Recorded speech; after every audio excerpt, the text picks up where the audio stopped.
those are the people who survived in the concentration camps. It wasn't the youngest, it wasn't the strongest, it wasn't the fittest, it wasn't the toughest.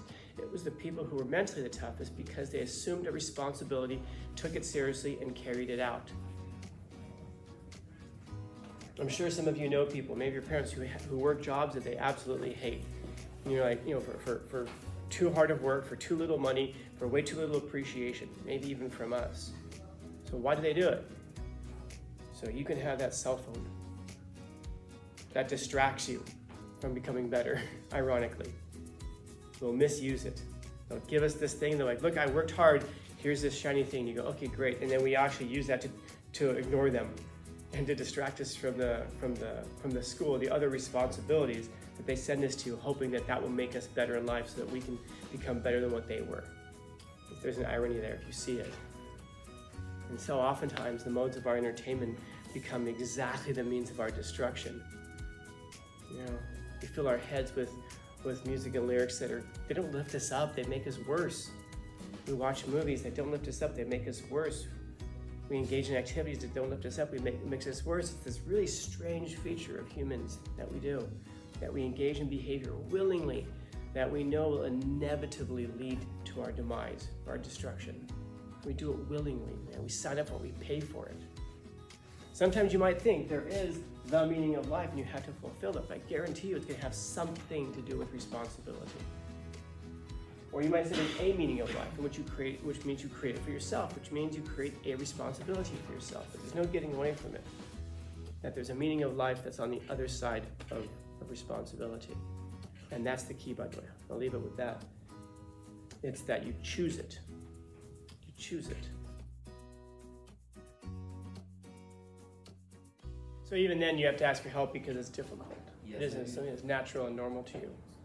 So then the thing about life is that it isn't even just about happiness. It's you're overcoming something there to achieve some level of satisfaction. So in other words, there's a meaning that's there that's about not just being happy. Because let's face it, if being happy was the meaning and purpose of life, we would all just lay around eating and drunk all the time. We would just be drunk and high all the time. And before anybody says, before you say that, ask yourself a question. How would you feel if your parents were like that? And if your parents are like that, ask yourself, does that make a better life for you? That your parents are laying around drunk and high all the time? Because that certainly probably doesn't provide a happy life for other people around you. In other words, if the happiness of your life that you're creating in your life is creating enormous suffering for the people around you, how can you possibly really enjoy that? Unless, of course, you're just self-centered narcissist. And if that's the case, then you're a destructive personality, and it seems like your happiness is at odds with the joy and happiness of the rest of the world. And that, I don't know, the only way you can really be that way is to be a psychopath, or to really not internalize the suffering that you're creating and that you're causing.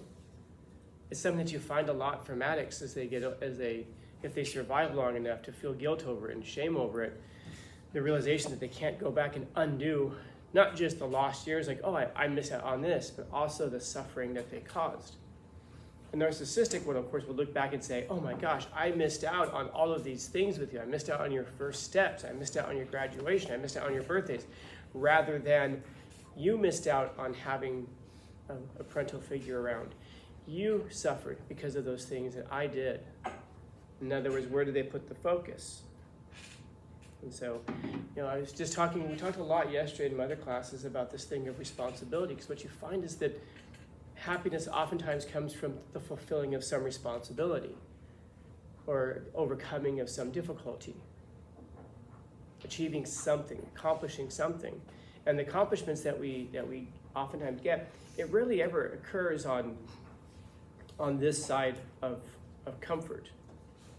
In other words, you have to overcome some difficulty in your life in order for it to be meaningful. Even if you're playing, like, let's say, I don't know, you play a video game and you win, it's like, yes, I won.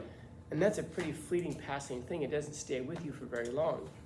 If you win, let's say you're playing, I don't know, like you're playing FIFA and you win a game, you're excited about it, I suppose, for a short bit. But if you're actually playing soccer and you win the World Cup, that's a different feeling altogether, man. That's overcoming some real deep challenging and suffering, because being in shape is suffering. Having to commit the hours to playing soccer is, well, it means very much that you're going to have to sacrifice other parts of your life because you've only got 24 hours in your day.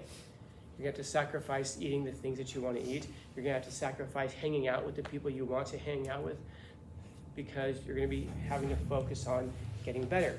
And it's not just because I want to win. It's because you are part of a team now, which means that you have a responsibility to the people around you. And one of the things that we struggle from today is we're absolutely rights drunk. I have a right to do this. I can do this. I'm allowed to do this. I can do it if I want to do it. But what about the responsibility that you have to other people around you? Well, I don't care. Yeah, classic narcissist behavior. Classic behavior that makes the world a worse place. And if you really internalize that, I guess it's a question to ask, like, even if it doesn't necessarily bother you and your own character, doesn't it, I don't know, would it bother you to realize that, like, is that what your parents raised? A person who's self-centered, selfish, narcissistic, and if you're like, yeah, then I get it, you're hurt, and then and that's what's causing it. In other words, how you respond and how you react to something like that. Is that the kind of thing you want for your kids? Knowing how you actually feel about yourself and how you feel about the world, is that what you'd want for your kids? Is that what you'd want for people you actually care about and love? Because if not, then why do we subject ourselves to that? But we're going to find that the overcoming of suffering, the overcoming of difficulty that leads to accomplishment, something like marching in the marching band. Because every minute you're doing that, it's not just playing the instrument. That's only part of it. Now it's also having to figure out the choreography and the marching, and it's much wider than just I play an instrument. And it's not just I play an instrument as part of a team. And if you're screwing up, the team suffers. So you need to step it up for not just for yourself, but for the team, which means that you've voluntarily taken on a level of responsibility. And when you achieve that, and everybody as the team does it, feels so much better because you're part of a team that's overcome and that's accomplished. You have people with whom to celebrate. It's one of the difficulties of, like as an entrepreneur, if you're successful in your business, if you have a partner, there's someone to celebrate with. If you have employees, I guess there's people, but by and large, it's very solitary. You're having to celebrate on your own. If you're part of a team, you have a group of people around for that. And so if there is some meaning in life at all, then there has to be some kind of a meaning in your suffering, something to overcome.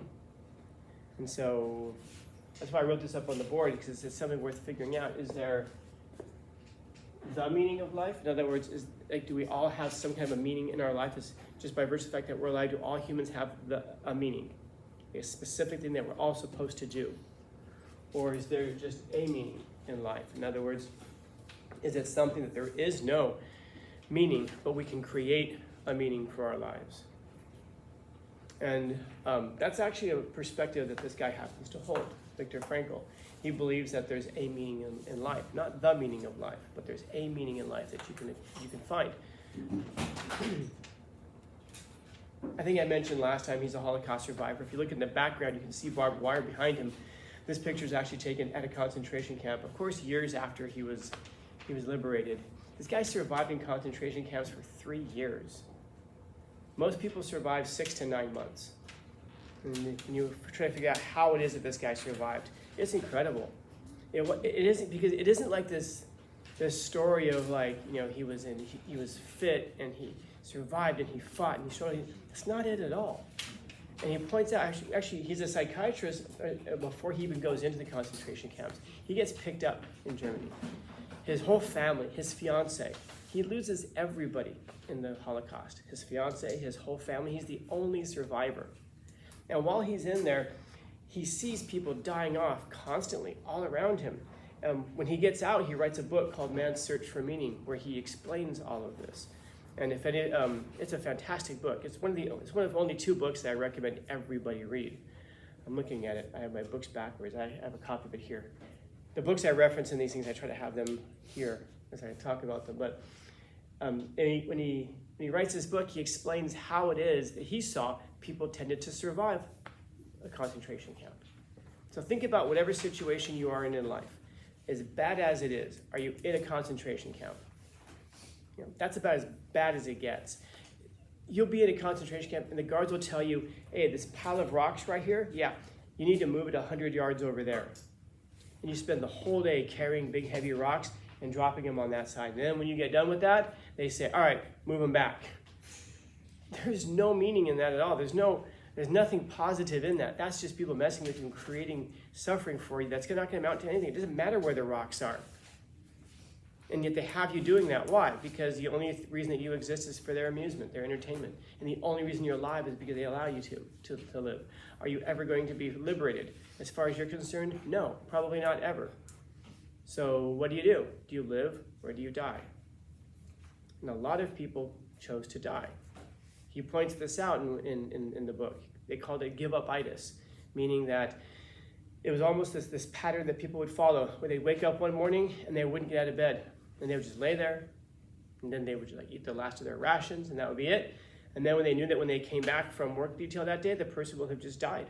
Either they'll have just expired, they'll just have given up on life, so their spirit breaks, so they die, or they lay there until the guards come in and kill them. They've just given up. It's called give-up-itis, they called it.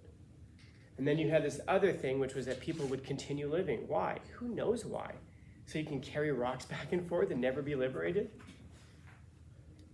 And so what he found was that the people who tended to survive in concentration camps, in the worst situations possible, they did it by creating a type of a meaning. For example, you and I are in a concentration camp, and we're marching or whatever, walking, and I collapse because I'm just tired.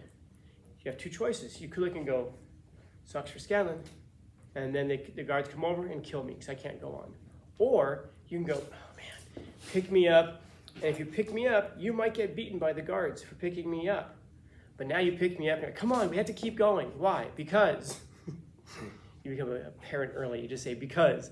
And you carry me up. And the guards might come over and hit you and beat you. And you're like, fuck, dude, Scanlon, you're going to get me killed if you don't hurt. Come on, man, let's go. But every day you're there to help carry me up, lift me up. Because why? Because if you die, then I die. In other words, you've assumed a responsibility for me.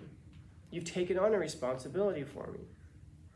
And because you've done that voluntarily, not that's been imposed upon you, but because you've assumed it voluntarily, now you have a reason in your mind. I have to keep living because if I don't, this person's going to die. Those are the people who survived in the concentration camps. It wasn't the youngest, it wasn't the strongest, it wasn't the fittest, it wasn't the toughest. It was the people who were mentally the toughest because they assumed a responsibility, took it seriously, and carried it out. I'm sure some of you know people, maybe your parents, who work jobs that they absolutely hate. And you're like, for too hard of work, for too little money, for way too little appreciation, maybe even from us. So why do they do it? So you can have that cell phone that distracts you from becoming better, ironically. We'll misuse it. They'll give us this thing, they're like, look, I worked hard, here's this shiny thing. You go, okay, great. And then we actually use that to ignore them and to distract us from the school, the other responsibilities that they send us to, hoping that will make us better in life so that we can become better than what they were. If there's an irony there, if you see it.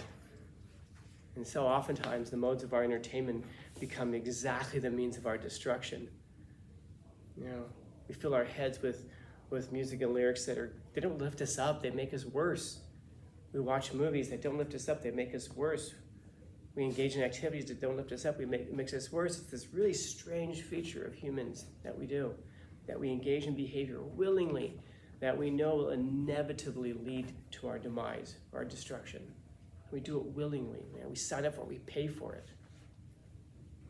So he points out that if you find some level of responsibility, you adopt it willingly, you carry it forward, that's the thing that creates a meaning in life. And you'll hear me say it sometimes, like if you're looking for a reason to go on, if you're looking for some kind of a meaningful life, what do? Well, you pick up the heaviest goddamn thing that you can and you carry it willingly. Not because you have to, not because someone tells you you must, but you do it willingly. What is that heavy thing? It could be a family. It could be a loved one. It could be caring for a loved one. There's a person I know that many of you guys know who I found out, this person would always walk around campus here just like he envied the dead or something. I don't know, like he was dead inside. And people would give this guy crap all the time. And then I found out why he was so dead all the time, because he was so tired all the time. Because he had an adult brother with Down syndrome who he took care of. So he would work long days here, and then he would go home, and on the weekends, he would take care of this brother. The guy had almost no downtime, and the guy did this for years and years and years, and never told anybody about it. I found out about it by accident. That's why he looked the way he looked. That's why he was the way he was. And yet he found a way to keep going every day. I imagine he probably didn't like the stuff that he did here, but why did he do it? For his brother, who didn't really see who couldn't have completely understood the sacrifice that he was making for him. But that's what gave him a meaning. It gave him a purpose. Sometimes you might think there is the meaning of life and you have to fulfill it, but I guarantee you it's going to have something to do with responsibility. Or you might say there's a meaning of life in which means you create it for yourself, which means you create a responsibility for yourself, but there's no getting away from it. That there's a meaning of life that's on the other side of responsibility. And that's the key, by the way. I'll leave it with that. It's that you choose it. You choose it. Questions, comments, concerns, complaints, criticisms, critiques?